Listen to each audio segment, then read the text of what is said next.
الله أكبر ولله الحمد الله أكبر لا إله إلا الله الله أكبر ولله الحمد সবাই ঈদের জামাতের নাফিকে তাকবীর শুনে নিন নিয়তটা আপনারা সবাই নিয়ত করবেন যে এই ইমামের পেছনে কিবলামুখী হইয়া অতিরিক্ত 6 তাকবীর আজ থেকে ঈদের নামাজ আদায় করতেছি ঈদের নামাজ আদায় করতে চলো রোজা রেখে শাওয়ালের 1 তারিখ ঈদুল ফিতরের নামাজ আদায় করার জন্য আল্লাহ পাক রব্বুল আলামিন আমাদেরকে যে একত্রিত করেছেন আনছেন এবং সুস্থতার মতো বড় নিয়ামত দান করেছেন সেই জন্য সকলের দিল থেকে শুকরিয়া আদায় করি সকলে বলি আলহামদুলিল্লাহ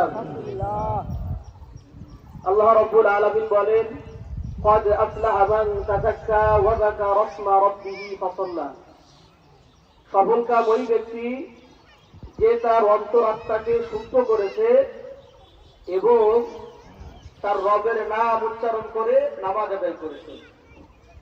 তো বিগত যে মাসটা চলে গিয়েছে রমজান মাস, আমরা যে রোজাগুলো রেখেছিলাম একমাত্র আল্লাহর জন্যই রেখেছি। আমরা যে নামাজ আদায় করেছিলাম একমাত্র আল্লাহর জন্যই নামাজ আদায় করেছি। এই দিক থেকে আমাদের অন্তরাত্মা কিছুটা হলেও শুদ্ধ হয়েছে। বাকি যেটুকু আছে ওটুকু এখনই শুদ্ধ করতে হবে। রাসূল আকরাম সাল্লাল্লাহু আলাইহি ওয়াসাল্লাম বলেন, সাদাকাতুল ফিতরি তুহরাতাল লিসিয়ামি মিনাল লাগহি ওয়ার রাফাতি ওয়া তু'মাতাল লিল মাসাকিন।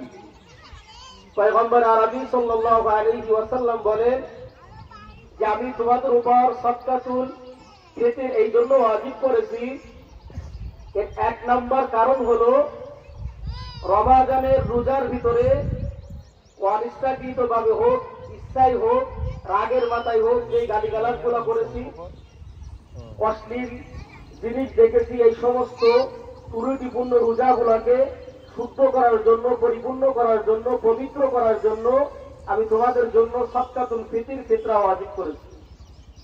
দ্বিতীয় নাম্বার হলো সাদকাতুল ফিতর এই জন্য ওয়াজিব করেছি, আজকে যেমন ধনীদের জন্য খুশির দিন, ঠিক তদরূপ ভাবে যারা এতিম মিসকিন অসহায় গরিব মানুষ আছে তাদের জন্য কিন্তু খুশির দিন। তো রাসূল বলেন যাদের কাছে টাকা আছে তাদের তো খুশির শেষ নাই, কিন্তু যে এতিম মিসকিন গরিব মানুষগুলো আছে খুশির দিন থাকলেও তাদের মনটা খুশি থাকে না। সেই জন্য রাসূল আকরাম সাল্লাল্লাহু আলাইহি ওয়াসাল্লাম দ্বিতীয় নম্বর সাদকাতুল ফিতর ওয়াজিব করেছে গরিব মানুষদের ঈদের খুশিটা বন্দোবস্ত করার জন্য। তৃতীয় নম্বর সাদকাতুল ফিতর এই জন্য ওয়াজিব